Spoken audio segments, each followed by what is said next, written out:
am not up to the job. And I mean that sincerely. It's not like, whoa.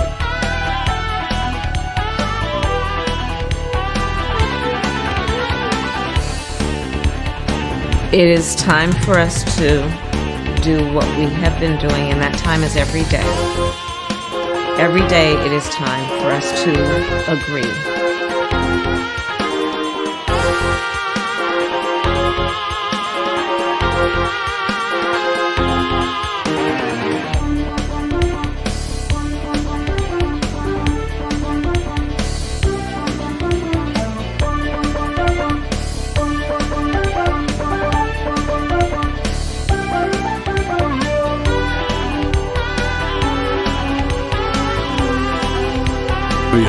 You're a lion, dog, face, pony soldier.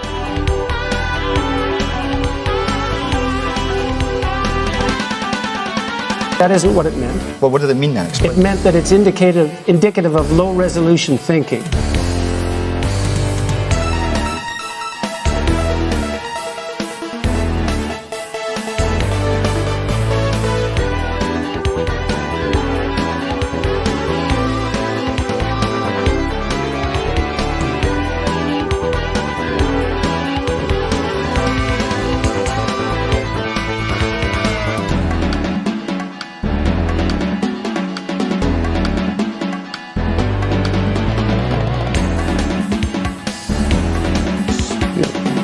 I eat extra sharp. Yeah!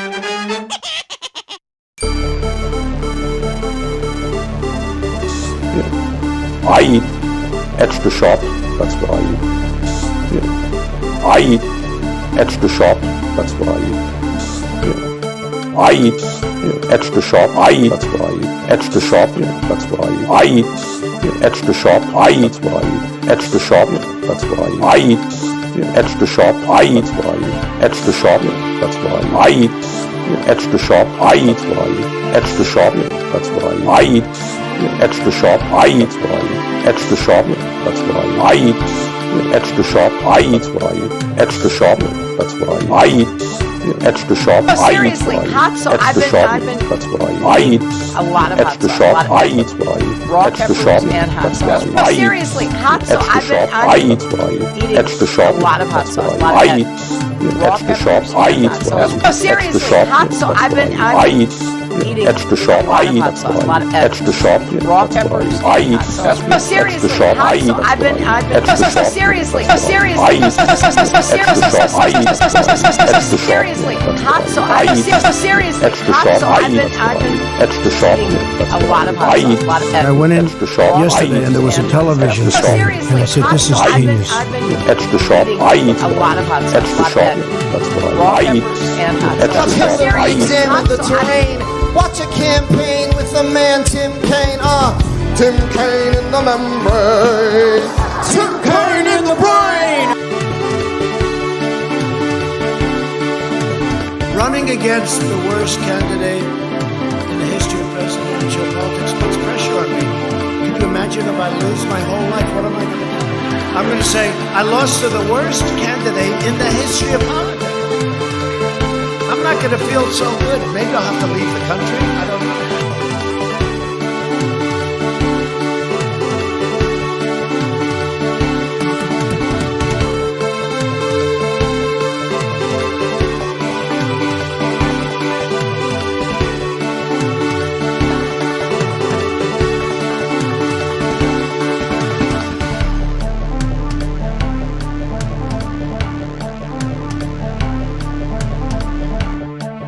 Is this thing on? Testing. Testing. Testing. Folks, I would like to announce that it is. Now again, a lot of people, they might not know this. This is something that is an unknown, you know, this is not a very, you know, it's not very known, but I would like to announce that it is, in fact, the weekend. So we got the show going on. Today is Sunday. It's a Sunday program. It's the program for Sunday. Every Sunday I do a program. And so I do the program on Sunday, and that's today. Today is Sunday, so we're going to be doing the program today for Sunday. This is the Sunday program. Today's program takes place on Sunday. It is May 29th. It is Sunday. The sun is out today because it is Sunday, and so today is the Sunday program. So I've got myself here a Polarade. That's right, Polarade. There's like a fucking... There's sauce on my Polarade. How is this even possible? Oh my god. This is not... I've got tomato sauce all over the fucking Polarade. I don't even... That's not me, folks. There is nefarious actors at play. That is fucked up. That is fucked up. So I got, it's Polarade. It's a seltzer. It's a seltzer. There's no fruit juice, in the seltzer. But there is Polarade. Why did it... I'm pissed. Alright, so, we got a Polarade, seltzer. Today I'm going to have a guest on the show. And the reason why I didn't tell everyone over the last couple of days is because I forgot. And then my guest sent me a message this morning and reminded me that I'm going to have a guest on the show. As you can tell, I'm a very serious person, and I put a lot of time and effort into my show. But today is Sunday, and Sunday is the day of the sun. It's the day of the sun. It's Sunday. The sun's out, and the guns are out because there were 2 mass shootings yesterday that I read in the news. Georgia, Tennessee, mass shootings all over the place. So, sun's out, guns out for today, Sunday. And so we're going to have a guest on the show in approximately 10, 20 minutes, something like that. I'm going to have Froge, Foibles, who wants to come on the show to discuss some drama in regards to Disco Brian. Yes, that's right. The saga is continuing. And also we're going to be talking about Ukraine because they've got some things that they need to say. They need to get off their chest in regards to these subjects. And so, you know what? It's going to happen. So, but I got some news. Also, tomorrow is Monday. And tomorrow I will be doing the 4-chip challenge. 0 PE gave me money. Basically, I've said I can eat any spicy food on the planet. 0 PE is calling my bluff and gave me money to get 4 of these 1-chip challenges. And so I'm doing the 4-chip challenge tomorrow. Once again, my birthday is on Monday. Or Tuesday, I should say. My birthday is on Tuesday. I will be 26 years old, so I will lose my health insurance, so I'm looking forward to that. So if anyone wants to celebrate my birthday, I will be streaming on my birthday because I don't take any days off. So I will be streaming on my birthday. And so, if you want to give me any presents, let me know. But really, the only present I need is your presence in this chat room. So there you go. That's what's happening.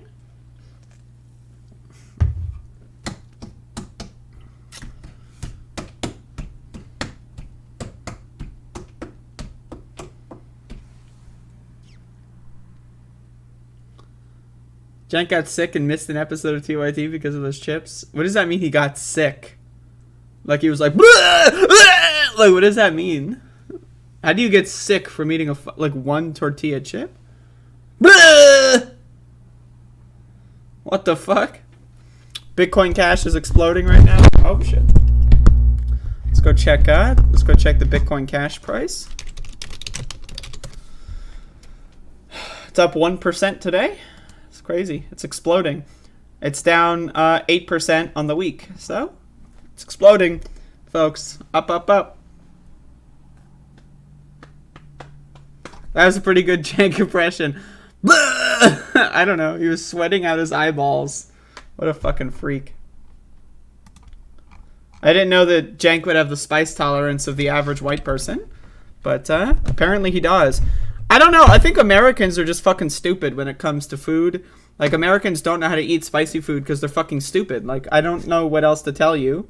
Americans are fucking dumb, and they don't know how to eat spicy food. They don't know how to eat food. They don't know how to eat spicy food. They don't know how to cook food. Americans are like, where's my burger? Where's my fry? Going out. Go.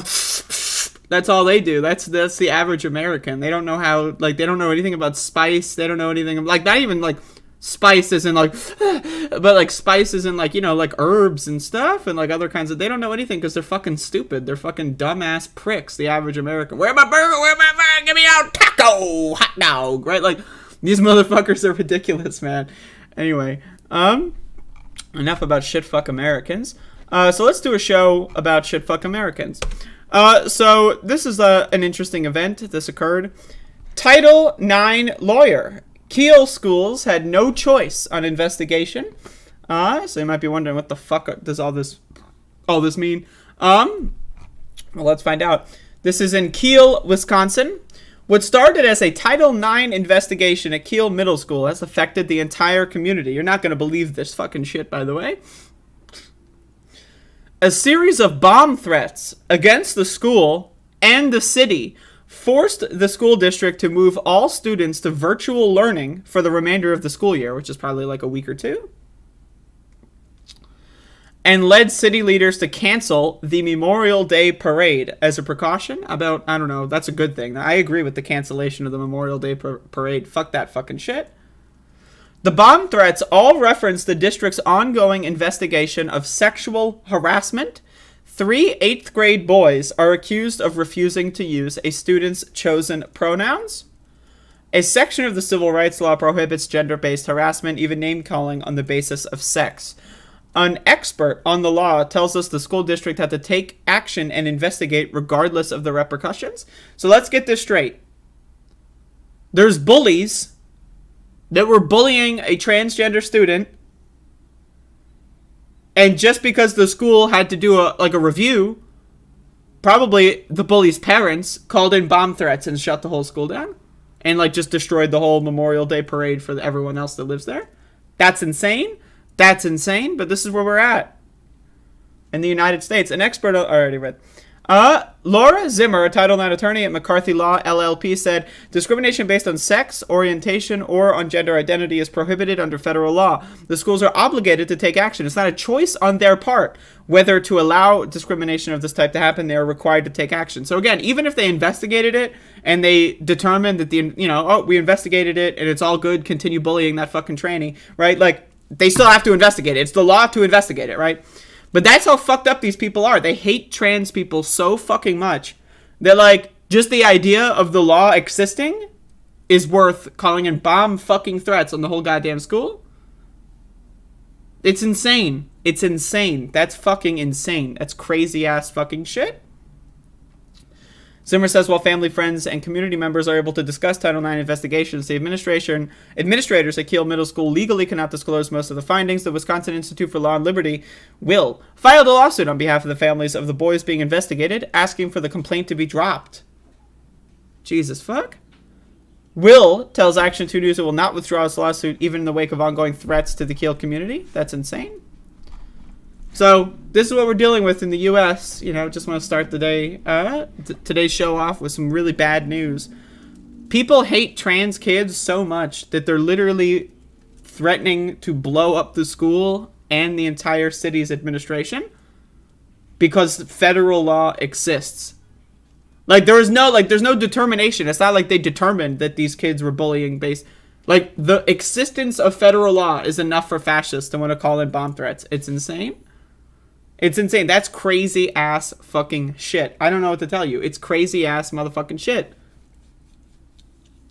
It's insane. I don't even know where to, like, there's no comment. What commentary do I have? Oh, I'm here to commentate on this. Isn't that gosh darn G. Willikers? It makes me so angry to see this. I don't know. I feel like this kind of story speaks for itself. Like, this fucking shit's insane. It's crazy. And, of course, they're going to win, of course. So, what are you going to do? Anyway, just wanted to depress everyone on today's Sunday episode.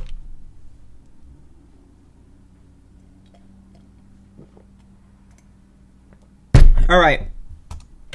I want to talk about fireworks. So, apparently, it's like Memorial Day. When is Memorial Day? Isn't that shit on fucking Monday?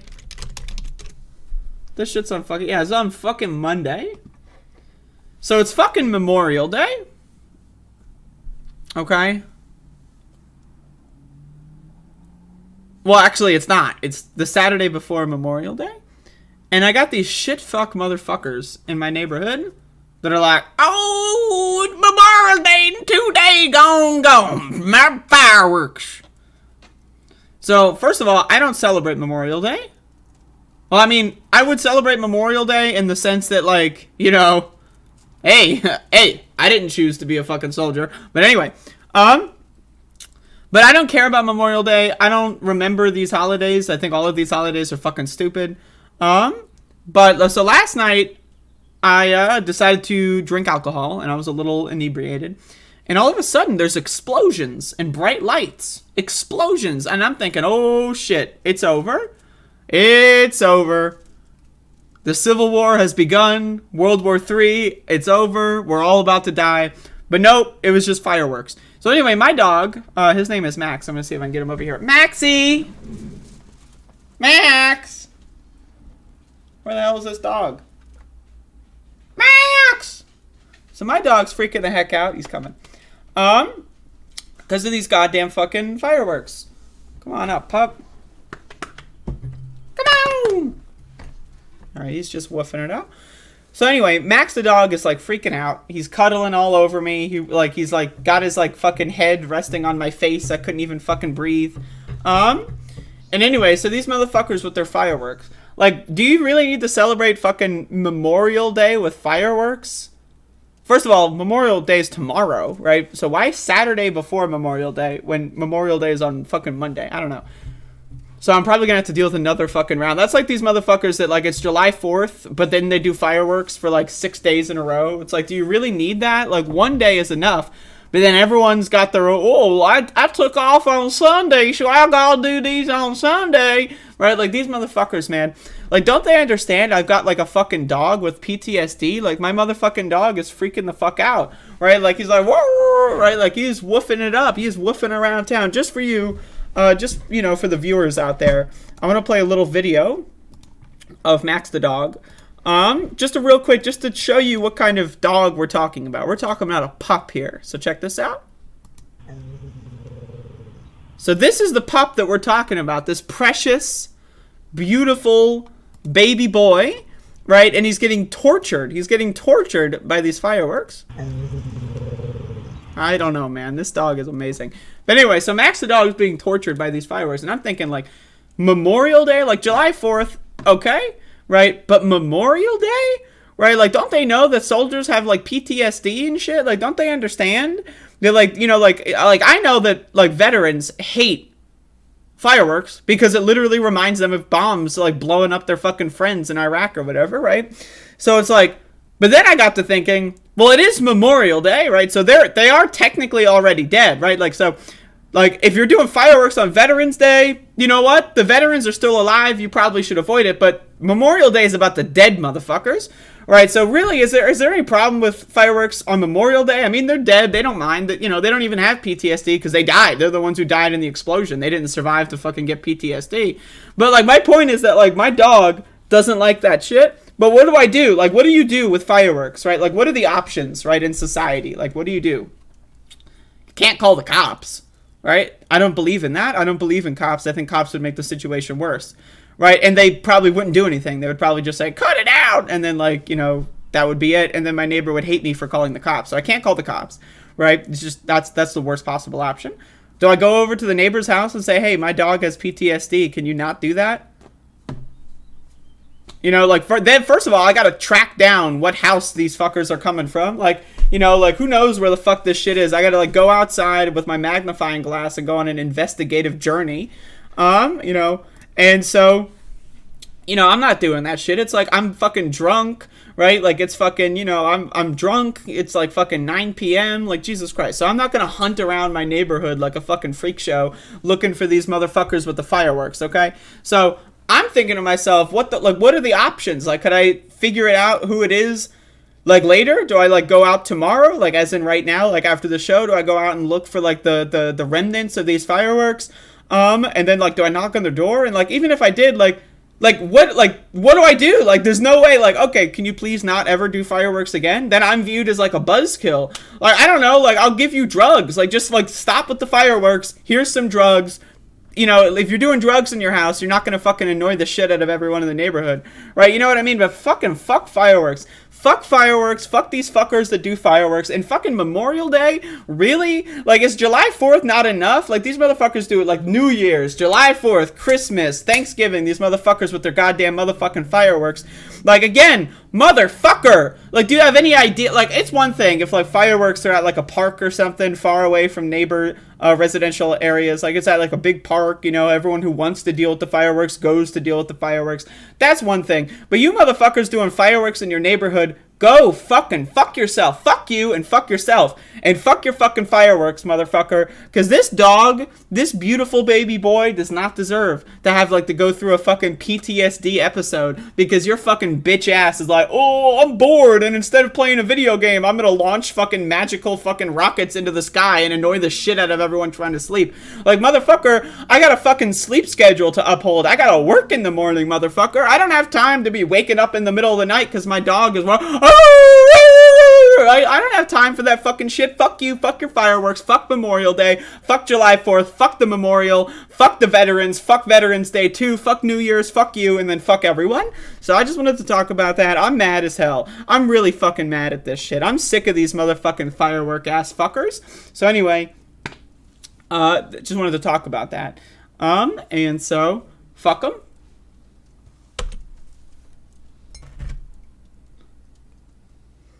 I just love this dog. Like, this video, I took this video this morning. This is a brand new video. Like, just play it again.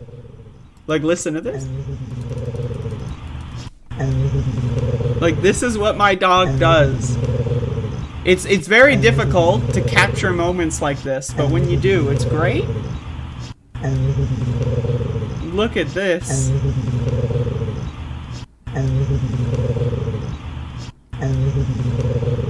It's incredible. It's incredible.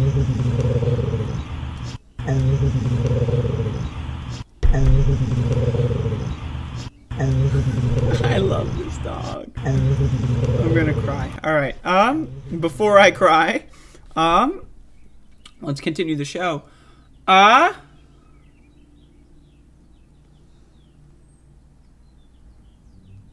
You're quitting cigarettes? That's good to hear. You should just be doing the weeds. That's the only thing you should be smoking. Though you shouldn't smoke it, you should ingest it because it's way healthier on your body because the smoke fucks your lungs up.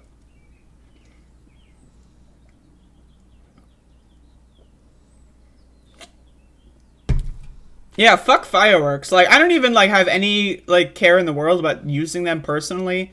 It's just that I hate like living in this society, and there's nothing you can do about it. You know what I mean? There is literally nothing you can do. Like, call the cops. That's just going to make things worse. I have to live here with these motherfuckers, right? I'm not calling the cops. I knock on their door and say, hey, by the way, I'm your neighbor, and I don't like fireworks. I know you've been doing this for the last 30 years, and I don't want to, you know, but like, that's their tradition. Like, we're just fucked. You know what I mean? Eating it doesn't get you high. Yeah. I've heard people say that ingesting cannabis doesn't get them high. And I'm calling bullshit on that. I think you're a fucking moron. I think these and yes, I'm talking about you, Kelsey, but I know a lot of people, these fucking ass fuckers, you know, and not the good kind of ass fucking, but like these fucking morons, they're like, oh, I tried it and didn't get me high. Like, motherfucker, was it decarboxylated? Like, did you do it properly? Like, what did you, like, did you just like do like a fucking small ass dose? Like, what do you mean? Oh, don't get me high. Like, what did you have for breakfast that day? Did you eat lunch yet? Did you have dinner? Like, when are you doing this? Like, there's a lot of fucking variables with that fucking shit. You know what I mean? Like, Jesus Christ. Some people will do, like, one small 5 milligram gummy and then go, like, I didn't get high! Like, first of all, why are you buying gummies like a fucking freak? Make your own products, you fucking moron. Do you have an oven? If you have an oven, there's no excuse to fucking buy gummies at the fucking store, you goddamn motherfucker. But anyway, get a fucking oven if you don't. You can even use a toaster oven. You have a toaster oven? I don't know. I'm sure you could do all kinds of things. But anyway, these motherfuckers, man. It's true. Don't work for me. Yeah, I'm calling bullshit on that. I'm calling bullshit. If there's the Above It All meetup that happens an Above It All meetup, I'm going to show you guys how a real cannabis product works that doesn't require, smoking and fucking your lungs up. Because I'm a mastermind of producing the most potent substances on planet Earth. So let me tell you, that shit's going to fuck you up. Like, what do you mean, like, oh, I don't get high? Like, have you done any other drug that you ingest? Have you ever ingested any other drug?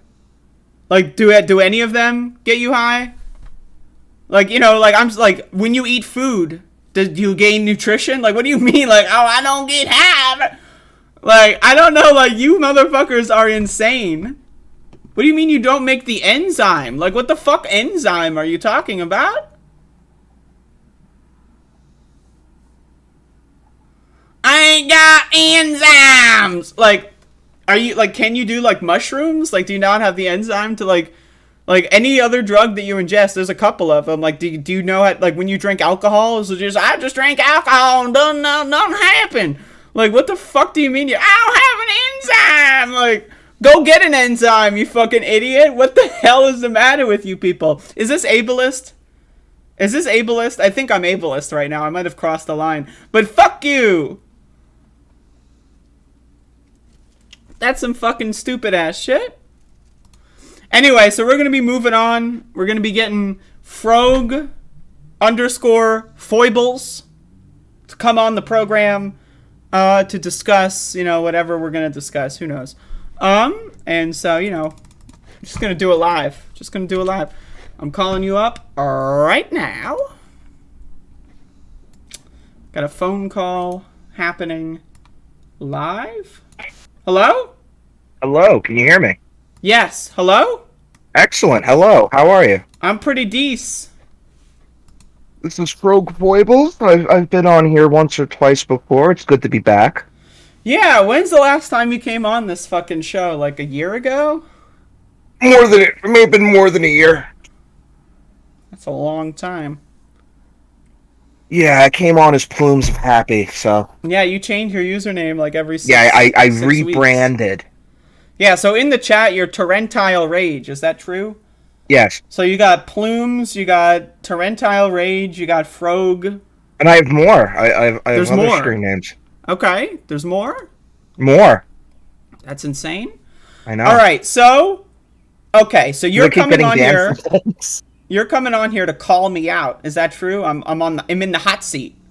I spilled coffee on my chair. I'm in the hot seat. But I want to call Brian out. Okay. And just keep in mind, this is going to be group chat, Twitter bullshit. I don't think it's worth anyone's time, except that that's right. Said, everyone leave the stream immediately. Turn this off. Go watch a movie. Do something with your life. Like, no one cares about this. I know. At the end, I'd like to talk about something substantial. Okay. Like Ukraine, which ties into the conversation. So once and maybe everyone you can make leaves, that separate then so there's no group DM bullshit. Yeah, we're gonna have a great conversation once we get everyone out. Once we repulse everyone. Yes. Then we're gonna get once all the cancellation has been finished, all the I's have been dotted and the T's have been crossed. All right. So I had an interview with Disco Brian. I don't remember when that was. It could have been a month ago. It could have been a year ago. Honestly, my perception of time, non-existent. So, I mean, what even is time? That's a good question. But anyway, so I then had Incaino on the show. That was great. That, and that was fun. And so we tried to, we were trying to schedule something, but last month or so I've been a little flaky. I keep forgetting to check my messages, and to be honest with you, I've been forgetting to do this. So you messaged me this morning, and then I remembered that we were going to do this. So, it's a little late. We were going to do this like maybe 3 weeks ago. I don't know. But it's evergreen because, why not? So anyway, so you hate Disco Brian. Of course. I was friends with Disco Brian for a while on Twitter. All right. And we kind of had a falling out after your group, after your conversation with him a month ago. Okay, so because you I were felt friends. that he betrayed my trust, and that just every single time he brought up something that happened, he misrepresented it. Mm-hmm. Which I think was proven with your conversation with Incaino, because he said that he had one interaction with Inkaino, and Inkaino told him to go fuck himself. And then in your conversation with Ink, it showed that he had this entire history with him where he was calling him Hispanic Voss or something. And it was just extremely weird and bizarre, and I think bizarre another is a great example word of his for all cyber of harassment. But he doesn't seem to understand that that's how he comes off. So we got a chat question. Which one is Disco Brian? So could you answer that question? Like Brian Bakunin on Twitter. But which one is he? Like, describe him, like, in 3 sentences. Someone has never heard of them before. Describe this person in 3 sentences.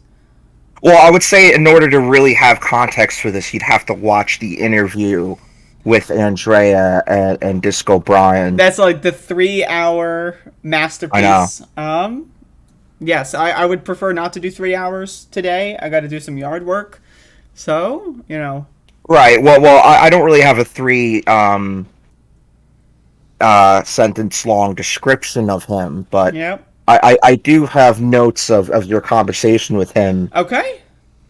And he took the first thing that I have is that he took issue being called a neo-McCarthyist liberal. So I'm going to be honest. I don't know what that means. What is a neo? Well, you know what McCarthyism is, right? Yes. Neo-McCarthyism is that you're accusing people of being Russians or Russian spies or whatever, or being in league with Putin with, like, no evidence in, like, 2022. Mm-hmm. Almost like kind of democratic talking points. Okay. And does he fit as a liberal? I don't really know how much anti-capitalism fits into his ideology, so I don't really... I think that's just a bit of a canard, but I think he fits neo-McCarthyist to a T. Because that's his go-to. In fact, in your interview with him, he even accused Jeff Campbell of being part of something nefarious with Russia. Someone who he has disagreements with on the internet. Right? Jeff Campbell, right? Campbell, bell, ringing the bell, and that's a phrase that Putin likes to say. So, hey. Well, do you think Campbell's chicken noodle soup comes into this somehow? Is there some kind of Nazi That's also very connection? possible. Could be. Yeah, my opinion on this, like, just to reiterate, like, I enjoy the drama as entertainment, right? Like, I think a lot of this is really funny to watch. But, like, overall, I think that most of the things, and I'm not trying to both sides anything, but, like, I think everyone involved on Twitter drama in any degree is just getting involved. You already lose, right? So, like, yes. I just think the whole thing is stupid. I think, like, tagging people and, like, trying to bring up random shit to, like, smear them is dumb. But, like, it happens everyone does it to everybody on Twitter. I think Twitter's a cesspool. But also, you know what? I think it's also very fun to just, like, engage a little bit. And so I don't mind, the drama seeping into my show. I would prefer if everyone would become friends. Probably not going to happen. But, what are you going to do? Right. I think that there's a way to engage with it, which, of course, I'm guilty of not doing the way that I have in mind. But sure. I'll get into that later. I have a bit of that. Oh, hold on. I'm going to get to that in a moment. But, like, the first hour of your conversation with him, I really liked. Okay. It wasn't just 3 hours of crazy. It was 1 hour of interesting shit and then 2 hours of crazy. Sure. Yeah, the first hour we were talking about, like, music and culture and drugs. And like, a way for the left to use culture to engage with politics, and I thought that was very interesting, and I think there's a lot Brian has to offer the left. He's just way too confrontational in a way that's not useful for him or for others. That's one of the things that it's like this wrong with social media is like someone can have a good idea and then like on an interpersonal level they don't know how to use social media too well, and so people look at that good idea and get tainted from it and then back away from doing something that would be useful. Right, yeah. Social media just isn't conducive to the kind of conversations people need to have in order to fill in the nuance that's needed to keep the drama from happening. Mm-hmm. He even suggested a book called Psychology of Fascism. and that's absolutely up my alley, and I want to read it. Yeah. So, the Snyder book. Was that one from Snyder? I'm not sure. I know we love Snyder. Yeah, and I'll get to that later too. Okay. Timothy Snyder is Brian's go-to intellectual for kind of understanding Russia, and there's a lot of value to Timothy Snyder. He's a little bit more of a liberal, pro-America camp, and I think that's fine. Not everyone who criticizes Russia has to be a socialist. Brian said that I denounced him by saying this on another Twitch stream I was on. That's not a denunciation. That's just a fact. Sure. I mean, my thing is like, I don't care what someone like. There's two angles to all politics, and that's policy and strategy.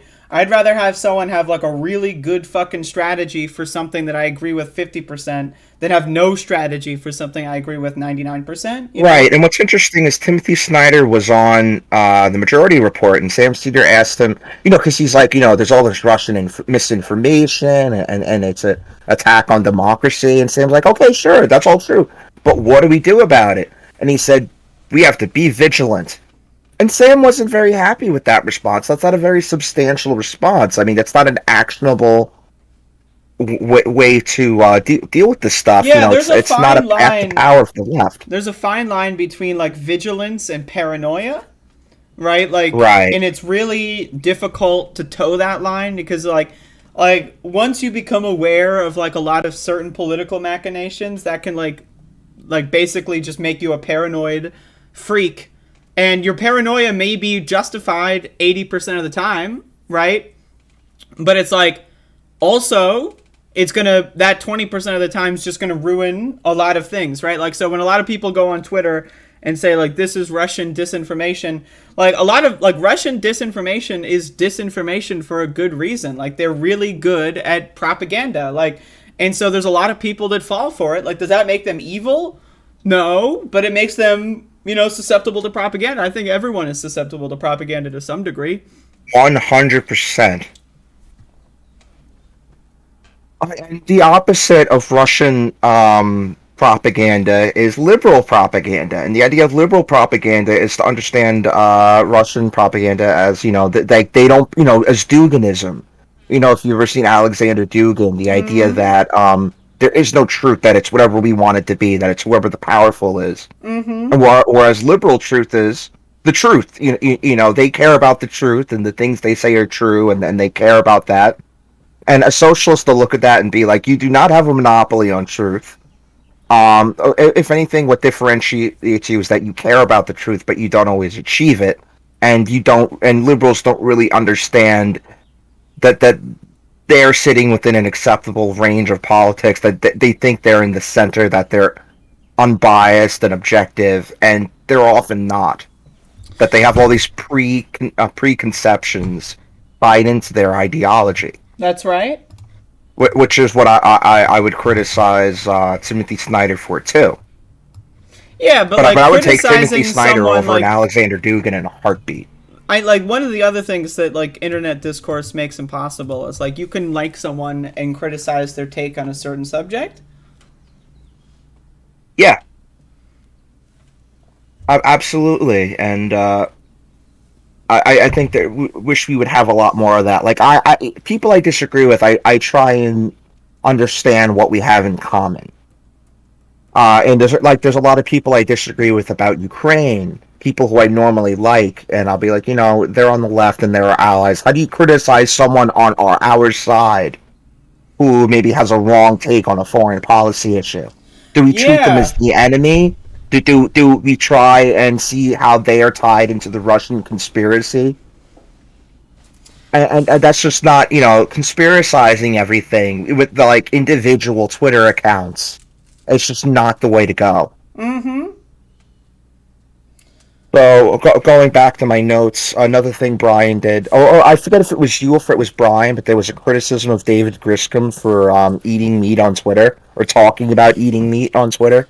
Yep. I think that was Brian's criticism, but I also think that people posting meat photos is dumb. I think that's hilarious that he's just like, meat. He's just trolling people by eating it. But at the same time, yes, that is amoral.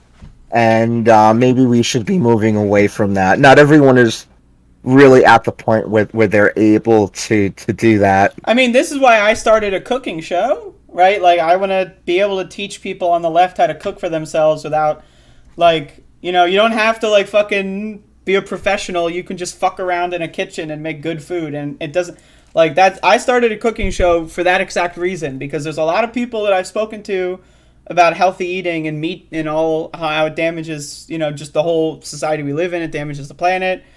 And it's like, people always say, oh, I don't know how to do this. Well, now, you know, just saying, Cooking with the Bitch, check it out every Wednesday.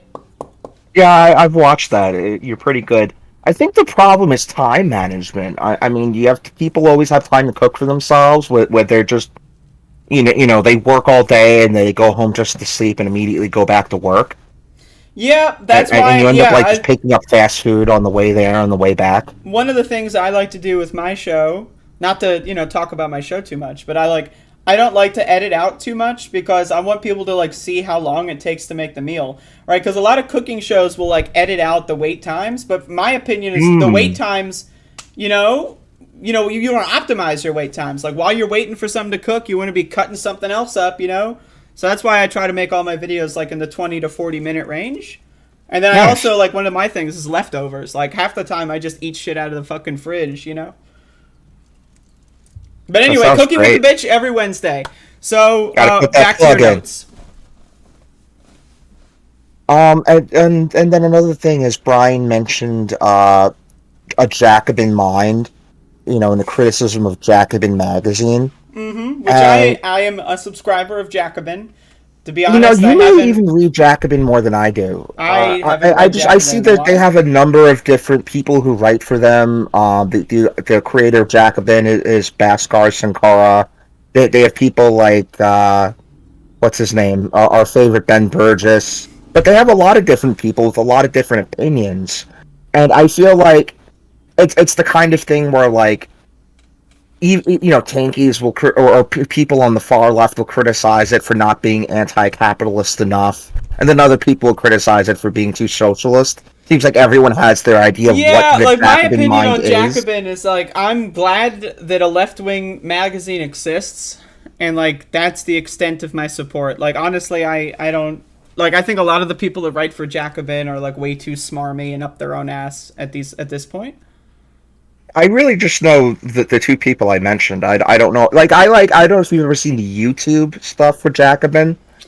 Jacobin's That's what YouTube I focus channel. on. Yeah, Like, they have Jacobin's Weekends YouTube with Anna channels. Kasparian. They have I forget. They have another show that they do where they interview people every week. I've like seen their a video couple of their content. shows, but, like, to be honest, I stopped watching the Jacobin channel when, you know, a couple years ago when Michael died.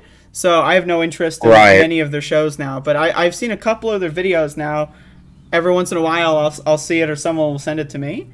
And, like, they post a lot of really bizarre fucking shit, right? Like, a lot of, like, and it's really, like, a lot of up your own ass, like, fart sniffing garbage, right? Like, there's this one video I saw where it's like, the New Deal wasn't racist, and here's why. Yeah, sure, it only, you know, it affected black people extremely negatively, but it's not racist because X, Y, and Z. And it's like, I don't know, they do a lot of these really weird videos where it's like... I think I may have saw that. Is that really how it was presented, or was it more like, yes, there was a racial element to it where it wasn't equal, but because a rising tide lifts all boat, you had a lot of the black community support the New Deal and support FDR because they knew they would be helped anyway, even if it wasn't equal. I just think, I don't know if that was like a clip from a larger segment and the larger segment had better context. I'm not sure, but I watched the clip and I thought it was pretty bad. I still have stuff I don't like. That, like, they interviewed a black activist once who was saying how, you know, defund the police doesn't work, and you know, it's like they had a conversation where I would just, like, beg them, like, please read The End of Policing, which is a book. Or, like, my thing is, like, what is the value of, like, bringing someone on to criticize activists? Like, my opinion is, like, I think the as someone that does politics on a podcast, I think it's my responsibility to elevate what activists want. I'm not there to criticize, oh, their slogan isn't good enough. I think all that shit is fucking stupid garbage. I think anyone who's ever engaged in, like, defund the police isn't a good slogan. Like, what a waste of fucking time. It's anti-solidarity. Like, get over yourself, right? Like, I just hate that shit. But maybe that's because I'm also, like, you know, someone that does protesting as well, and most people You're someone don't. who has had outside groups come into your protest, and I remember you not liking that with the march for the poor or whatever. I will be honest, I hate religion, and I think religion poisons everything. And I have a lot of experience with, like, noticing when religious people come to a protest, they always do that weird, like, you can't do this, you can't do that, we got to be civil, we got to do it the right way, blah blah blah. And then, like, nothing ever gets done. Like, I always find that, like, it's that, like, talking down to, like, oh, respect your elders. You know, we've been protesting for 50 years. Or don't protest in front of so-and-so's house. Yeah, and it's always this, like, this talking down to that I don't like. Like, and my opinion is that when people are angry enough to protest in the street and there's, like, and there's momentum involved, right? Like, the last thing I want to do is criticize, even if I do have disagreements. Like, there's a time and a place. You do it off the street, not during a protest. You know, you do it, like, after the movement, or, like, and, you know, right. You go over their house, you talk to them on the phone, right? Like, I just think there's so much, like, civility policing within protest movements that, like, I don't know, anyone that's going to sit on a podcast that doesn't actually go outside to talk about how defund the police is a bad idea. I think, like, go outside at least once and then talk to, like, at least one person in the middle of the street that you didn't, like, book for an interview because they wrote a book or something, that, or, like, you know, it's a friend of a friend. Go talk to a random person you've never met before and see what their opinion is on your podcast, where you deconstruct to defund the police for 45 minutes, you know?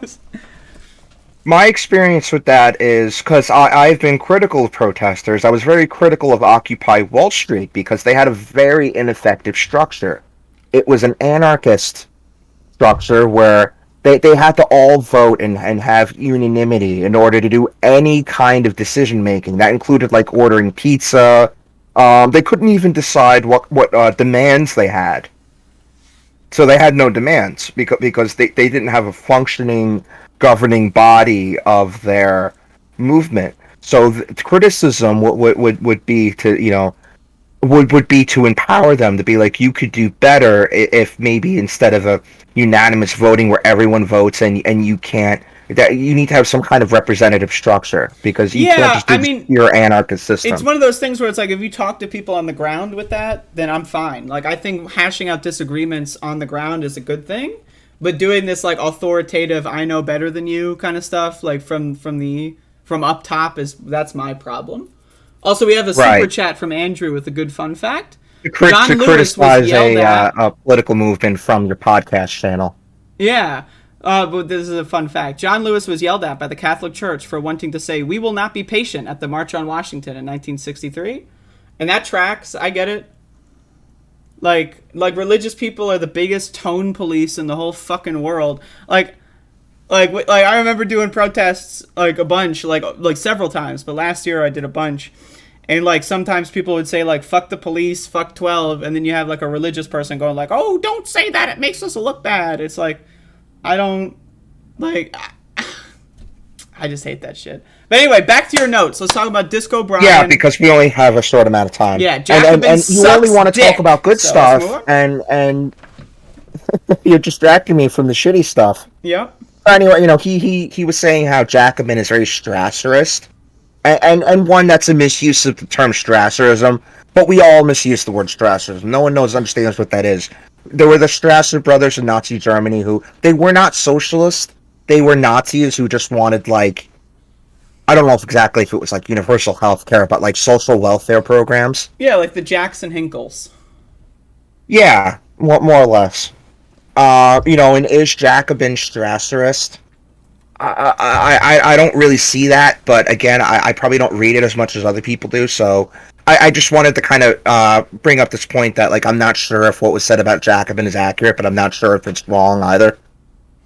Yeah, like, I I will be honest, like, I haven't read... I still get Jacobin in the mail, I think, because I got, like, a 2-year subscription a couple years ago. But, like, I stopped reading it because it's just, like, it... Like, during, like, the George Floyd uprising, like, there were just so many, like, fart-sniffing articles that it just made me, like, it just turned me off. You know, it's interesting because Bhaskar Sankara is actually a lawyer, and he was involved in...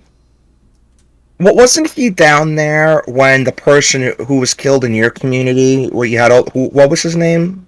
In Elizabeth City, Andrew Brown Jr. I did not wasn't he involved with the lawyers of the death of Andrew Brown Jr.? I did not see him at any point. I think he was in the press conference.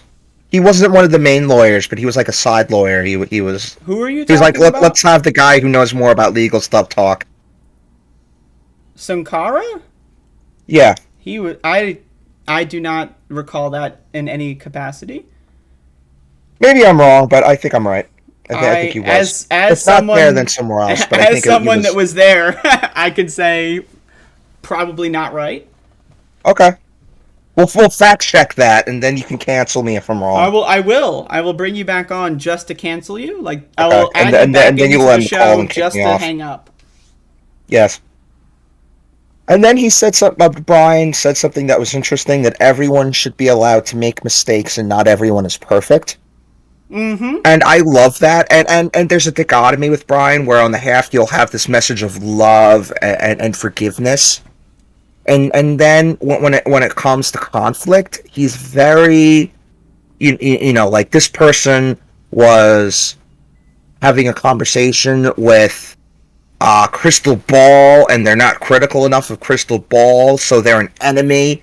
Or like Frog Foibles is being mean to me, so he's part of the Russian conspiracy. Jeff Campbell is part of the Russian conspiracy. He's part of something nefarious. Yeah, he's my not opinion consistent with that.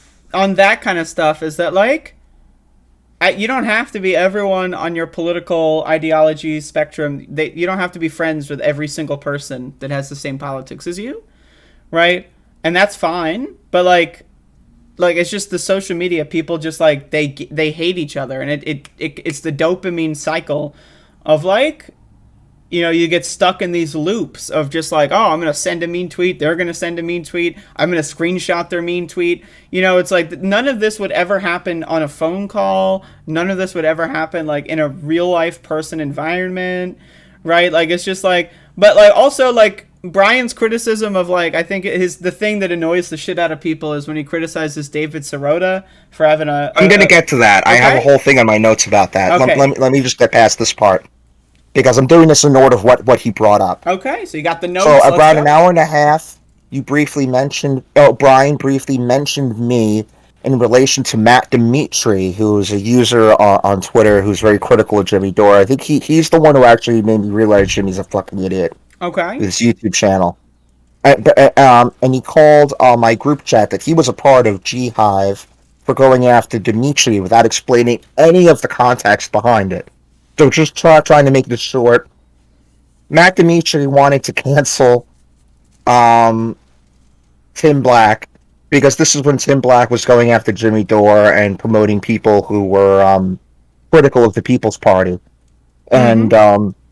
And we were like, yeah, Tim Black. And he's like, wait, wasn't this guy, you know, Dimitri came and said, wait, this is someone who was a Seth Rich conspiracist. You know, he's not with an acceptable framework of opinion that you know, he's this conspiracy theorist. And I'm going to be honest, like, I don't know much about Tim Black, but, like, I saw his, like, bullshit about Dave Chappelle and trans people, and that turned me the fuck off. So, you know, he was. I mean, you know, he has a lot of iffy stuff. Like when Jimmy Dore was talking shit to Francisco Fiantori, mm-hmm. or Franny Frio, and he would be misogynist. Tim Black took his side. That was before he had a more principled stance against Jimmy. Sure. You know, Tim Black's issue, he tends not to be good with the identity politics stuff, except when it comes to African American issues.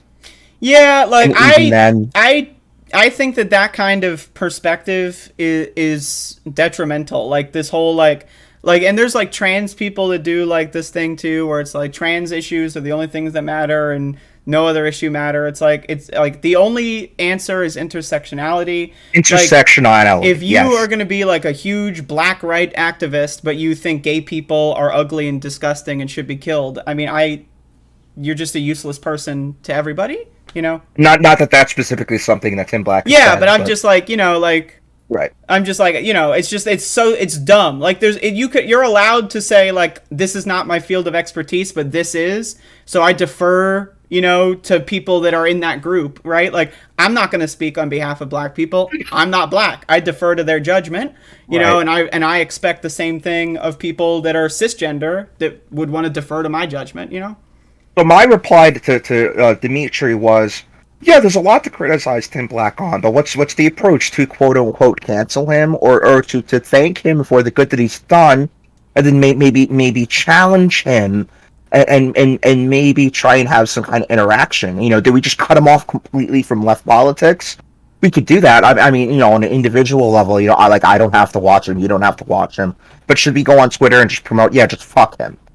Yeah, that's my thing. Let's have a conversation. Yeah, like it's not necessarily productive to like Jimmy Dore is someone that has 1 million YouTube subscribers. Like, no one on earth knows who Matt Dimitri is. Like, what do you gain from like making a hit piece on Matt Dimitri? Is like, it's just the personal animus, right? Like, no one knows who that is, no one cares, right? Like, right. Well, you know, and I'm just having a Twitter conversation with him in public, and then I said, you know, there's a lot that people could cancel you for, Matt Dimitri, and I'm not really calling for that either. He's like, what could you cancel me for? And I said, well, for one, you know, I remember a year ago you were going against Medicare for all, you know, saying that, you know, you brought up this article about how universal healthcare in Italy didn't stop COVID, and that it was written by Neera Tanden, and it was this ridiculous argument that, you know, because obviously, you know, universal healthcare isn't going to completely stop disease, but it's going to help stop preventative deaths and stuff like that, and lower overall costs. You know, and I said, like, you know, that's something you could be canceled for, and you could be canceled for some of your criticism of Michael Brooks that I felt didn't hit. Yeah, and that was the cringiest shit in the world. He quote tweeted me about the Michael Brooks thing and kind of defended what he said.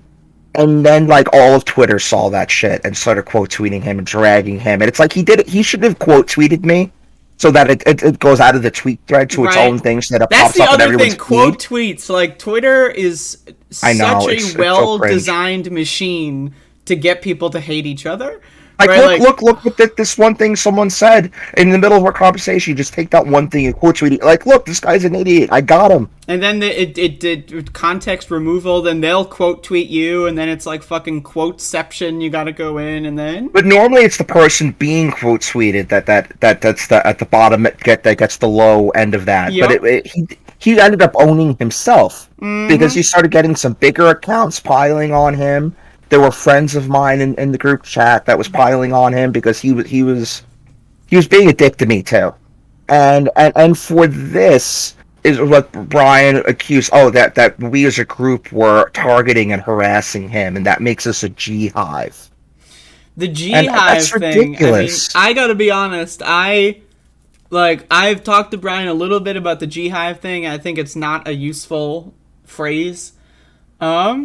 But man, oh man, is it funny. Like, I just want to understand what he means by that. Just define it. Because he's been in the group chat forever. The one that you used to be in a while ago. There was no G-hiving in there.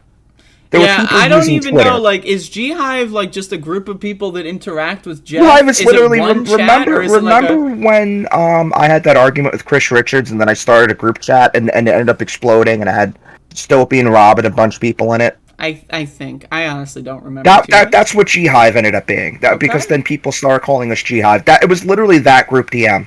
Okay. And you know, it was just stupid. You know, people like Bronx Bolshevik started calling people that, saying that it was Jeff Campbell's bot army that he used with his Israeli Mossad money. Mm-hmm.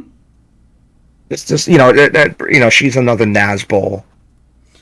Okay. Anyway, we're running out of time. I want to get forward. It's all good. But yeah, let's just try to remain on the subject. So he said Jeff was part of something nefarious.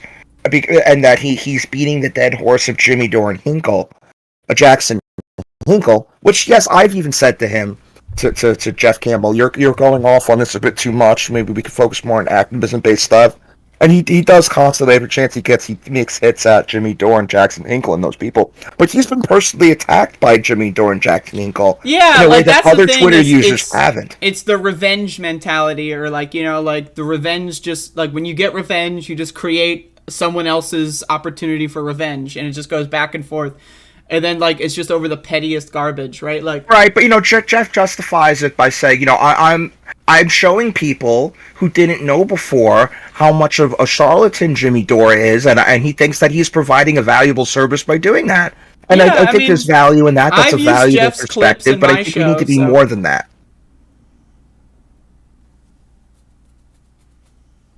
But at the same time, you know, so I think it's important to understand that before going on a podcast and saying that he's beating the dead horse of Jimmy Dore and Hinkle, because that was very important stuff to do, especially around Force the Vote. Mm-hmm.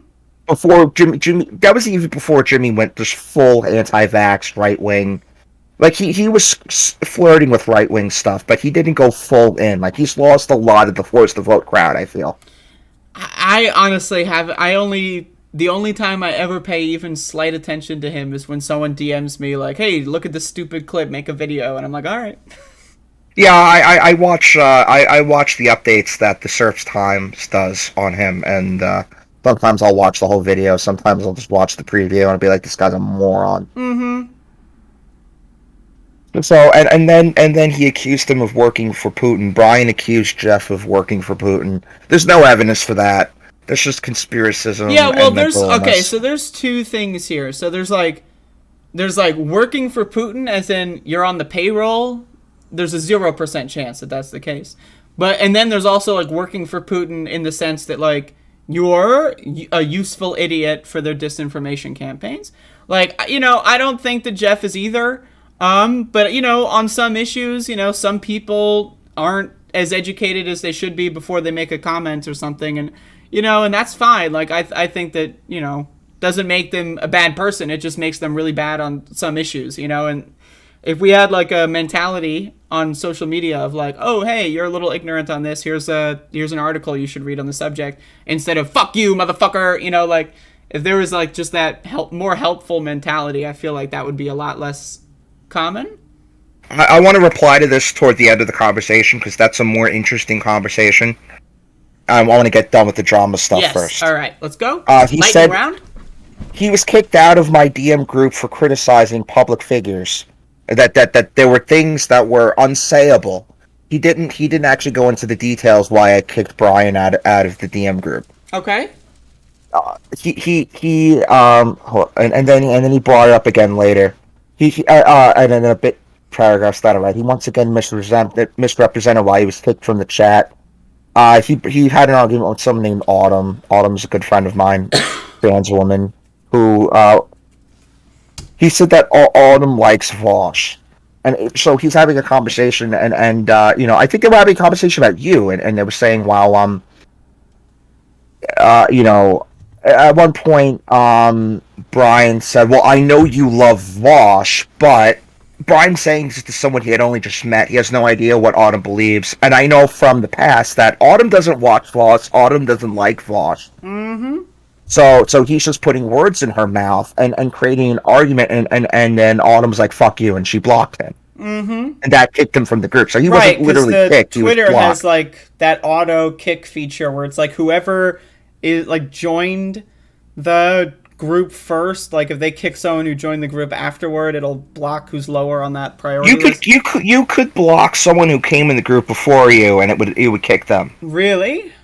Yeah, I've had that happen. I've had a completely new person come into the group and just block like half the people, and just like it was hilarious and garbage. I think Twitter groups, like, again, horrible fucking feature. Like, it's all horrendous. Like, I hate Twitter groups. No, there's a lot of good, because it took the Twitter groups to be able to... Because there was a whole... Like, it used to just be like a Tulsi Gabbard Twitter, Dore Force the Vote Twitter, and kind of being able to network outside of the circle jerk that is like the main stuff. It allowed more conversation to happen and different ideas to be able to come out. But also you had a lot of drama. But I think that's just a consequence of it being on the internet. Yeah. I don't think it's that group DMs were a mistake. It's that the internet was a mistake. I think that's correct. All right, Anyway, so Disco Brian is canceled, part 7. Let's go. Yes. So, he misrepresented why he was kicked from the group. I had a conversation with him right after that. I said, what you did, just saying, I know you love Vosh, but it's like saying to someone on the left who's critical of Iraq, I know you hate the troops, but there's that preconception there that you're... And I explained this to him, and he must not have registered it because he goes on your show and doesn't even acknowledge any of that happened. Okay. And that's a recurring theme with him. We're explaining something where he may be wrong or where his perception, and he just doesn't process it. And that happened in your interview with him, and I'll get to that in a moment. Mm-hmm. And I wrote that his political philosophy is contradictory. This is separate now from the group DM issue of him being kicked. But Brian switches between love, that we need to forgive people and no one is perfect, to David Sirota is canceled because of his partnership with Crystal and Sagar. And he does this with people all the time where he'll snipe them with random mentions with their Twitter That's my biggest disagreement. And interrogate them and do a whole thing and be like, well, you like this content creator and this content creator has done something good. Can you comment on that? And he says, I'm just asking questions, but he's harassing people. I think that the questions he's asking are valid and very reasonable, but the methodology of asking and how he goes about it is very, it depends, everyone on Twitter is in a different mood, and there's no way to know what kind of mood someone's in, right? So when someone just gets tagged and they don't know you, the instantaneously they're just going to be like, who the fuck is this person? And they're not going to take it seriously. It could be anyone, and if you tag me out of the blue and call me out, I'm not treating you as a friend. I'm treating you as someone who's randomly starting to interrogate me like it's the Spanish Inquisition. Mm-hmm. Which is what he does. And as a result of his aggressive belligerence, people have canceled him. He has ostracized himself. So now people aren't interested in what he has to say. Where they'll just shrug him off, if he brings up Joyanne Reid. Like he explained, Joyanne Reid has gone to the left, and, he felt that she has something valuable to say. And I think there could be some value to that. But all the people he's been harassing aren't going to care about his valid reasons about Joyanne Reid. They're just going to shrug him off as a liberal the way he shrugs people off as Russian stooges. Sure. And that's just I think it's good if someone like Joyanne Reid says something better than she used to say on mainstream news, right?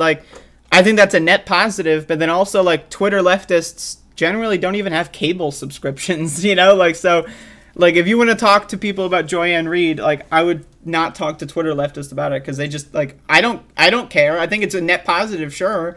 But it's also I just don't care, It's like she's on MSNBC. She's a corporate stooge. She may be shifting to the left, but that's because that's her talking points. Sure. That's my opinion. I think that she's someone to be wary of.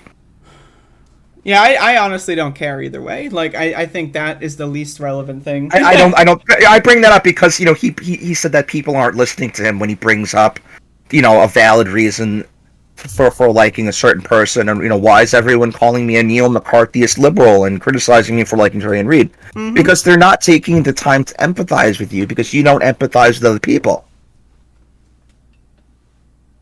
Yep.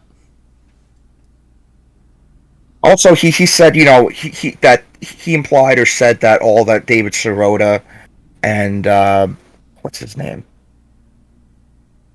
Oh my God, I'm having a brain fart. Who's the guy's name on Rising? Ryan Grimm. That all they do is The Hill Rising. That is not all they do. David Sirota is involved. That he does the Daily Poster. It's a lot of policy and politics related stuff. It's a Substack. He's also been engaged in the Bernie Sanders campaign and other political stuff. And Ryan Grimm does a podcast called Deconstructed. It's actually Deconstructed with Heidi Masson, but he took over after he went to MSNBC. Okay.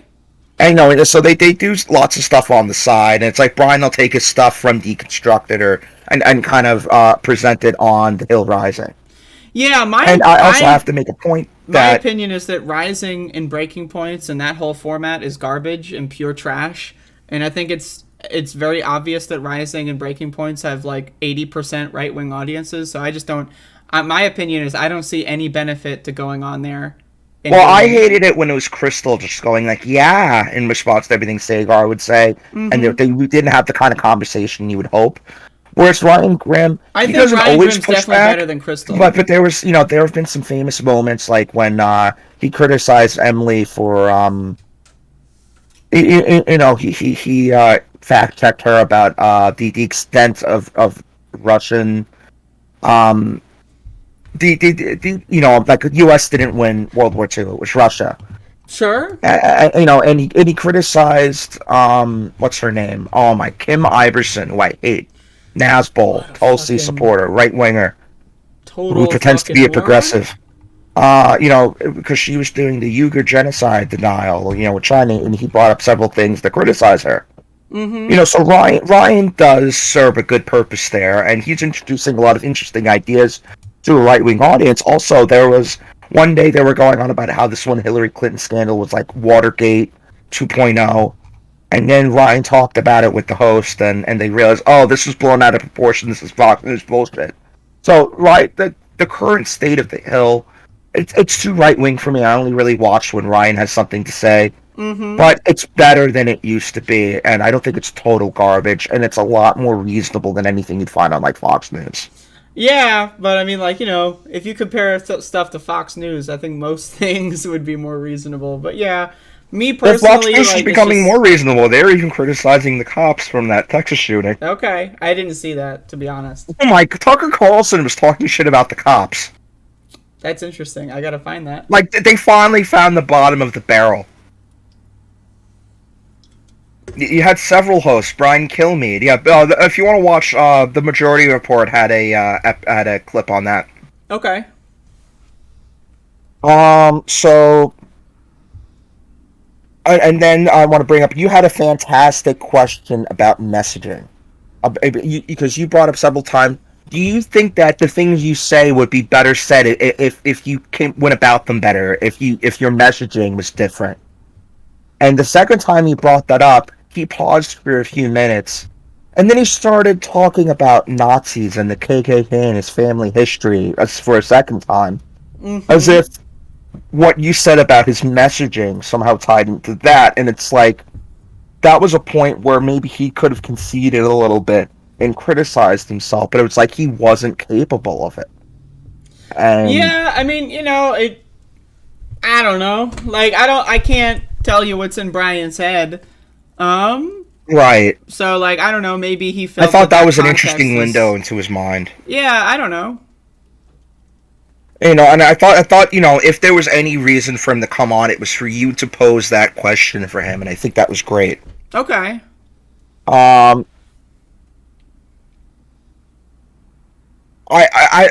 was the purpose for you bringing him on, though? Was it explicitly to talk about Group DM drama? Well, I like his YouTube videos. I think his style is good, and I think there's a lot there that can be built upon that's good.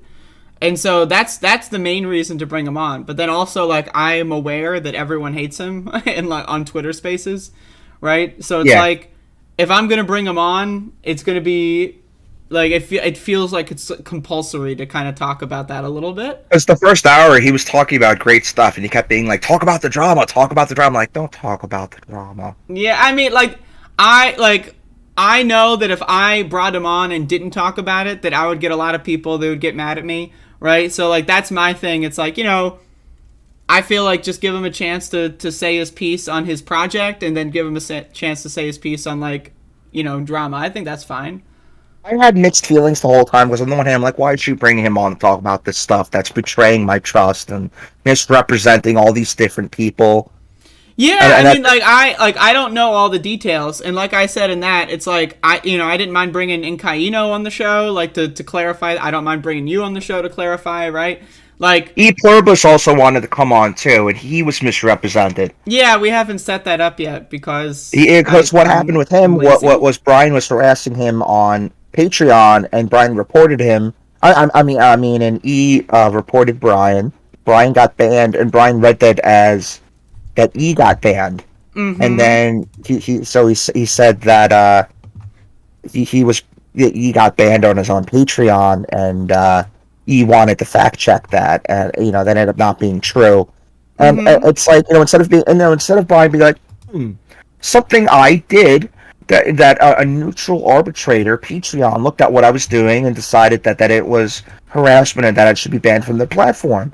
Should I learn anything from this? No. Well, I'm going to be honest with you. Like, I can probably say with 100% or 99% certainty that Patreon, like YouTube and all these other platforms, doesn't really look into these things. I'm sure there's just like a couple words that are flagged, and then it's just like, all right, But yeah, it's just like there's a lot of things that just like could be solved in one phone call, but it's just every party doesn't want to do that, Well, I ended up having a text message conversation with him after this because I used to call him and have conversations with him and stuff, and I remember back in the day I encouraged him to start doing his show. Okay. Even and I said, "This is Frog. I finished listening to you. I'm incredibly mad and disappointed. You misrepresented me, my friends, and other people. Now I have to go on and check the record, and that you betrayed my trust." And I tried to explain it to him, and he wasn't really listening. But I ended up getting heated, and I think the way that I responded was too much, and I think that I attacked him too much. But at the same time, I was so fucking mad at him. Yeah, I mean, I get it. That's the thing. It's like when someone has like a righteous upsetness, they're going to be significantly less likely to go about it in a good and like constructive way. And then that's just going to lead to both parties becoming like that, and it's just like a ping pong. He said that I disavowed Tim Snyder and that it was very Greenwaldian. Now, what because I gave a very similar criticism to Tim Snyder to you that I did on a podcast with Aaron Green, not podcast, but a Twitch stream. And was anything I said about Tim Snyder before Greenwaldian? I mean, I think it's fine to dislike him on certain aspects, but like him on other aspects. That's fine. Like, I think no one is perfect. Right. Everyone has blind spots, right? If someone is a liberal, they inherently, like, if they support any sort of like capitalist hegemony, they inherently support political violence and to an extreme, right?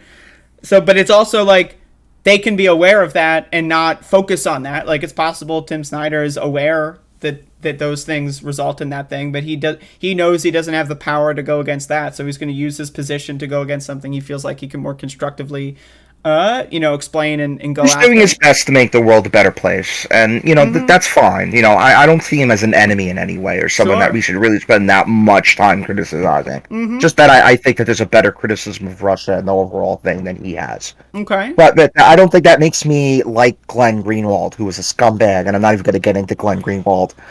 But anyway, so after this, Brian starts spamming me pictures of him at a Majority Report live party, like as the kind of brag, which is absolutely ridiculous. I mean, he's excited. That's fine. It's like when I, show my photos of me posing next to Goofy when I'm 6 years old at Disney World. Like, I'm just excited. Right, but it's after I just spent time criticizing him, and he's going to ignore it, and he's going to go like, yeah, well, I'm apparently closer to Majority Report than you are, and it's like, okay, that's great, dude. And then he says, now 2 months into Ukraine, perhaps there was a there that you chose to downplay. So he's implying that I'm some kind of tanking on Ukraine because I didn't like his appearance on your show. Yeah, and that I'm part of the conspiracy now. Yeah, if you want to clarify your position on Ukraine, I don't know how much of the notes you have. I was very critical of Hassan's point of view on Ukraine. At the beginning, of course, everyone got it wrong, that people thought that Russia wouldn't invade, and then it did invade, and people were just kind of not looking at what was going on, and they were sure that there was going to be an invasion. It's fine we make that mistake, but the mistake there wasn't necessarily that you thought that Russia would invade. It's that there was this group hive mind thought that everyone thought that there was going to be invasion. It was just going to be like Iraq with America making things up, and that ended up not being what happened. And I wish we could learn something about not just trusting what the group on left Twitter is saying before we come to an opinion. Sure. But then his opinion was still wrong, or he's not centering.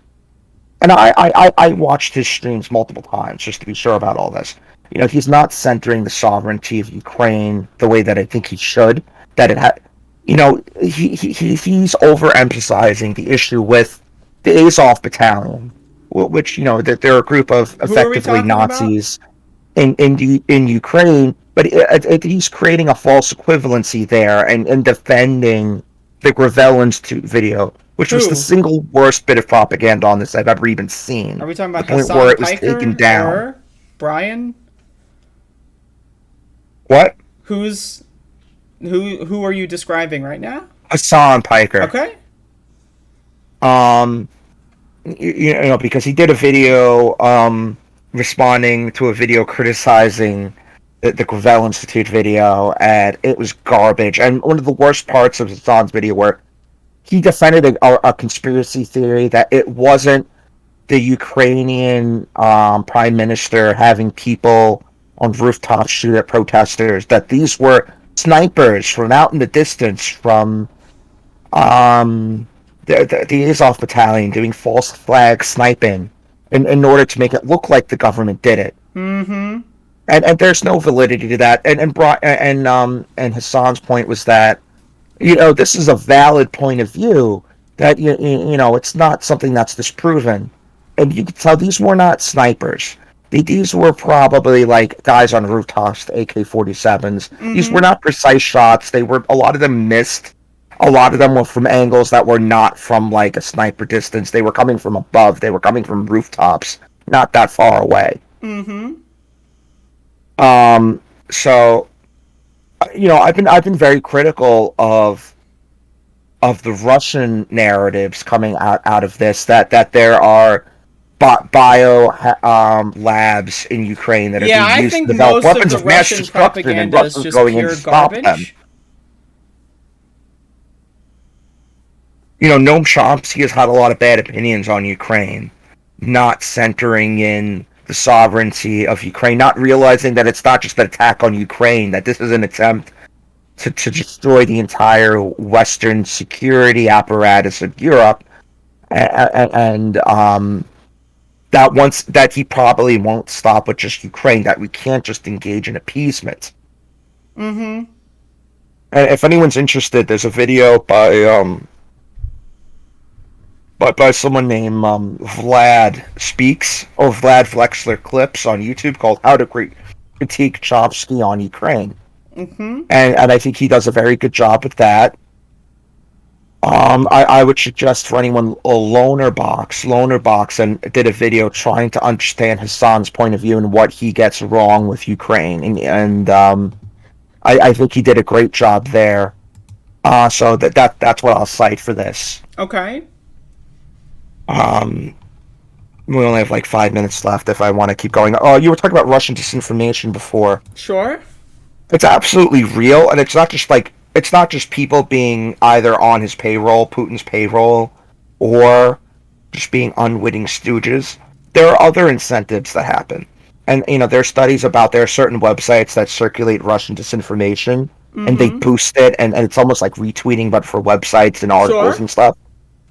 And it's this whole circular ecosystem. You don't have ecosystems like this in America, where they showed that in a graph that they're not so centralized like this. So you'll have an article maybe by the Gray Zone, and you'll get a signal boost from these algorithms and these websites that repost your article on different websites and bring traffic in. So there's an incentive to tie these lines, because then you will get promoted on these websites and in these circles. Raw capitalism, like, people want to make something and then get paid for it, so they'll just like continue making what they get paid the most, or what, it's like, oh, a lot of people like this, so I got to keep doing it, but they don't really analyze what they're doing other than, oh, people like it, so it must be right, Yeah, Right, so they may not necessarily have to be on Putin's payroll in order for them to be part of the systemic Russian propaganda effort. Absolutely. There's a systemic analysis to this. Aaron Mate doesn't necessarily have to be taking Russian money, which, by the way, Gray Zone's finances are in the dark. Some would even say they're in the gray zone. Yes. More than in the gray. In the gray, you could see a little bit. It's the dark zone. Mm-hmm. And they took money from the Shireen Hashem Award, which what was organized by the Syrian Ministry of Reconciliation, which is their propaganda arm, to kind of play off the civil war in the best terms they can. And they do that in conjunction with a bunch of fascist, literal fascist Nazi organizations throughout Europe, including in Italy. Mm-hmm. Which I would say constitutes a red-brown alliance. Mm-hmm. It's this fake left-wing shit that ends up promoting the right wing. And a lot of people don't like the term red-brown alliance. I found another term that actually that Marx has commented on. Okay. A term called Bonapartism. Tell me more. And I recommend a video by Second Thought called Why Neither Left Nor Right Just Means Right Wing. And it's Bonapartism. It's the idea that you have this, what did Napoleon Bonaparte do? He kind of took over this left-wing anti-feudal movement, and he ended up crowning himself emperor in the name of liberty. Mm-hmm. So, so it's about learning how to differentiate left-wing workers' movements from these right-wing reactionary movements that cynically repurpose the themes of resisting power and making life better for normal people, and turns it into a way to funnel power towards the right. Mm-hmm. And it's a big problem. People think that we don't have enough people ourselves. We keep losing these elections, and we have to work with the right wing. But there are inherent contradictions of class, of ideology that will get in the way. So what that becomes is right-wing entryism, where the right wing enters these left-wing spaces, takes them over, subverts them, and uses them as propaganda. Yep. It's my thing is, if you want to have right-wingers and go after them in some political organizing movement, the goal should be to move them to your side, not just meet in the middle and then meet in the middle again, which is then meet in the middle again, and then all of a sudden you just are in agreement with them or let them control everything. That shit is fucking stupid, right? And that's the problem with the Jimmy Dore fucking Jackson Hinkle fucking. You gotta work with Mike Cernovich to end the freaking wars. Yeah, it's just dumb as fuck. It's Marjorie Taylor Greene's to the left of AOC now because I said so or whatever. And it's all just Donald so Trump is dumb. against war. He was the anti-war candidate. Oh, it's so dumb. Oh. And there's absolutely no truth to that, of course. We all know that. Yeah, I'm not even going to get into that. This guy who escalated the drone war. But yeah, do you have any more notes? I'm at the end of my notes. I talked about Ukraine. I wish I had more time, but I think we can end it here. Okay. Do you have anything else, anything you want to tell the audience? Just say hello. Do you have anything that you because I know you don't use Twitter anymore, on Twitter. right? I hope you watch this. I hope that I helped the situation in some way. And if I could give a message to Brian, I'm sorry about the way that I replied to this. I felt that you betrayed my trust, but in your interview, that I'm very frustrated that he has not been.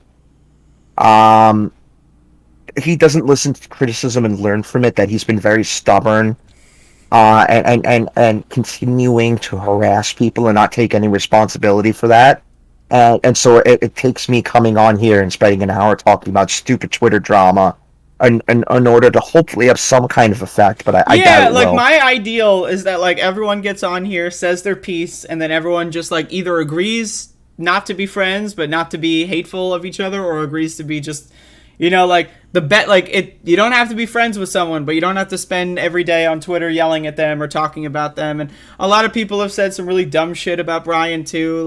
And, like, you know, he says some dumb shit about them, and it's just, like, it's the back and forth. Like, you don't have to be friends, but, like, also it'd be way more valuable if we all just, like, went after the same people and just ignored, like, random Twitter person that has 700 followers and no one knows, right? You know, he used to be in the DM group, and he would come in with some criticisms of people that we felt were off, and we would be able to have conversations with him. We would be like, you know, we don't really agree with you. It's not like it was this insular thought bubble where we didn't allow different opinions. We had all kinds of opinions. We had someone in there who was, you know, a Uyghur genocide denier who we all pushed back on. Mm-hmm. You know, and the idea wasn't to allow that kind of shit in our space, but it was to challenge it. Exactly, and that's the idea, right? Like, if a right-winger wants to come in my stream chat and say a bunch of stupid shit, but, like, actually listen to what I have to say, like, I'm never going to move to the right. I'm only going to move them to the left, or not at all, right? So if they don't move to the left... Or just exchange your opinions. Yeah, like, it's all good. Plant but, the like, seed. Yeah, exactly. That's my thing. It's the seed planting. Because most people are never going to say, oh, I'm wrong. They're going to maybe think about it 6 months from now when a new news story comes out, and they're going to like, oh, remember what that fucking stupid bitch on YouTube said now, you know? But yeah, we have a request. I need to get Walmart Mike on the show. I'd love to get Walmart Mike on the show. I blocked him because he started going after people, and he also kind of betrayed my trust and over stupid shit.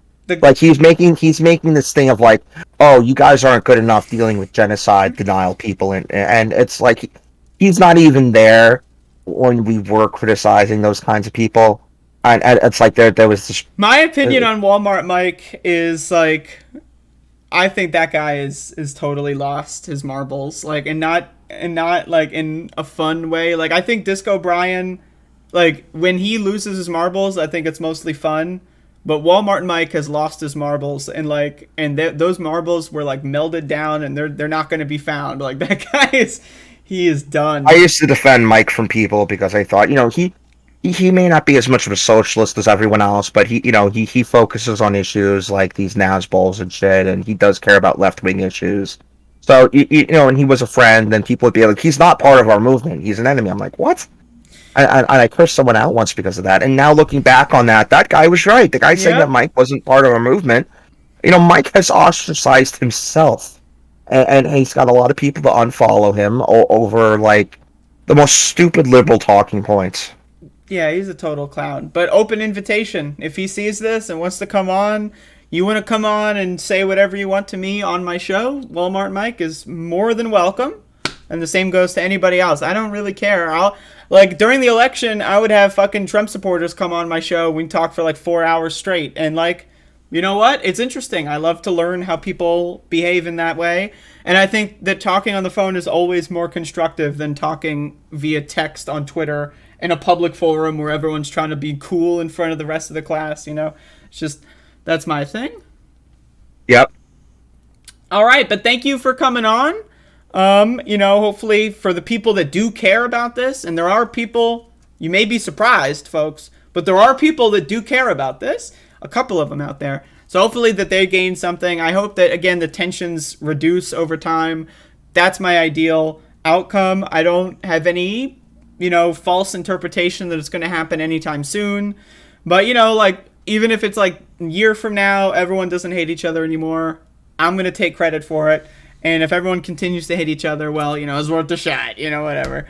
You'll not take credit for it if we all hate each other. You'll quietly distance yourself. I will delete the videos. I will pretend they never happened. But yeah, so thank you for joining. And I'm going to hang up on you now because you're canceled. Okay, I'm sorry. Yep. Anyway, that's the guest segment. That was Frog Foible, a.k.a. Torrentile Rage, a.k.a. Plumes of Happy, a.k.a. I'm sure they have a couple other names that I'm not familiar with.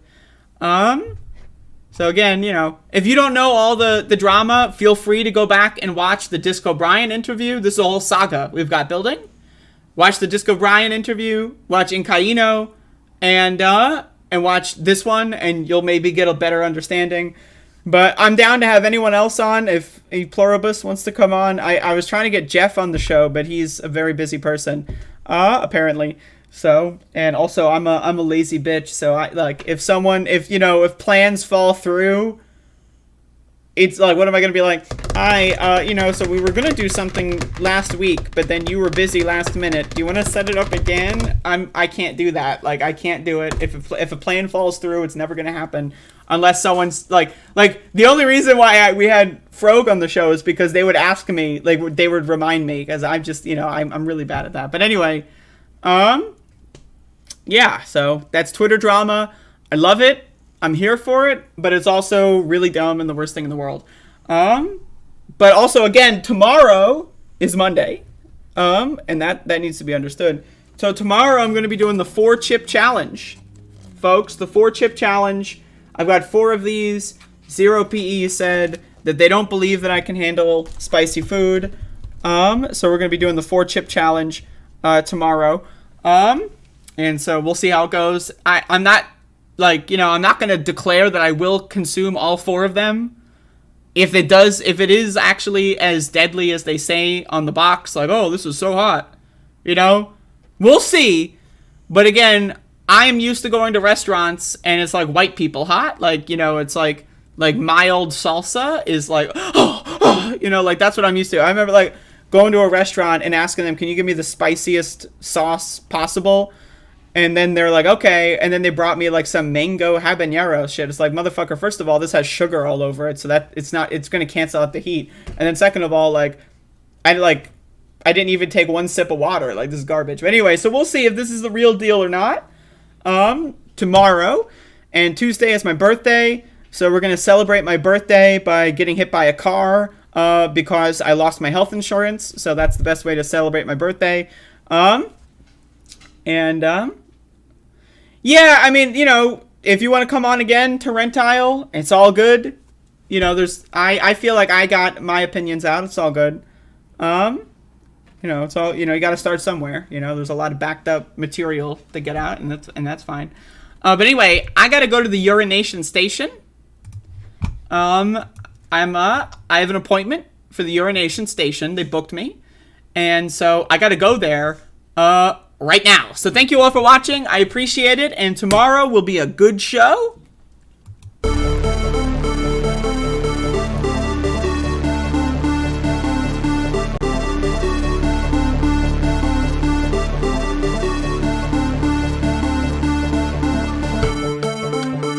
Dumb as a shit fuck, cringe tour, etc., etc.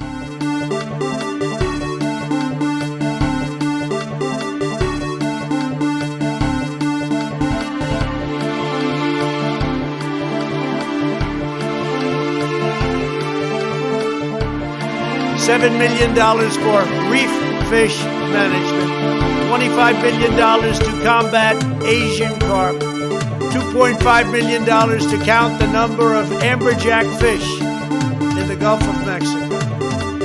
And then they have cans of soup. And they throw the cans of soup. That's better than a brick because you can't throw a brick, it's too heavy. But a can of soup, you can really put some power into that, right? And then when they get caught, they say, no, this is soup for my family. They're so innocent. This is soup for my family. It's incredible. And you have people coming over with bags of soup, big bags of soup, and they lay it on the ground, and the anarchists take it, and they start throwing it at our cops, at our police. And if it hits you, that's worse than a brick, because it's got force. It's the perfect size. It's like made perfect. And when they get caught, they say, no, this is just soup for my family. And then the media says, this is just soup. These people are very, very innocent. They're innocent people. And then they have cans of soup. And they throw the cans of soup. That's better than a brick because you can't throw a brick. It's too heavy. But a can of soup, you can really put some power into that, right? And then when they get caught, they say, no, this is soup for my family. They're so innocent. This is soup for my family. It's incredible. And you have people coming over with bags of soup, big bags of soup.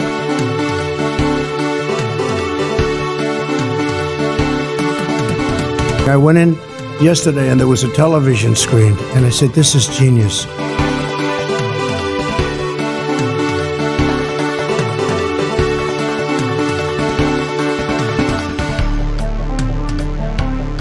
It is time for us to do what we have been doing, and that time is every day. Every day it is time for us to agree.